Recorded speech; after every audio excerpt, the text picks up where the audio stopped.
Axşamınız xeyir olsun. Qreçkanı dedim hazır formasında göstərim sizlərə. Qreçkanı soyutma elədim. Kök podlevkasında da kök soğandır. Onu da birazca sarı kök vurub qreçkaya əlavə edib qarışdırdım. Qıraqda da soğanı doğradım. Soğanı biraz dağ eləyəndən sonra da əti əlavə edib qovurdum. Adgelini podlevka hazırladım da. O biri videoda var.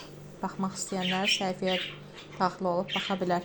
Bir də turşuyu heç paylaşmamışdım. Yaddan çıxmışdı. Səhifədə var ilk dəfə turşu hazırladığım video. Mən heç vaxt turşu hazırlamamışdım. Hazırladım və paylaşmaq yaddan çıxmışdı. Dedim indi isə çəkim paylaşım sizlərlə. Pası çox vurmamışıq. Yəni normaldır.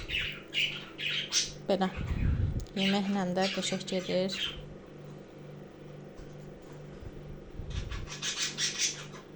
Çox qəşəng. Göz haqqınızı halal eləyin. Zəhmət olmasa kanala abunə olun.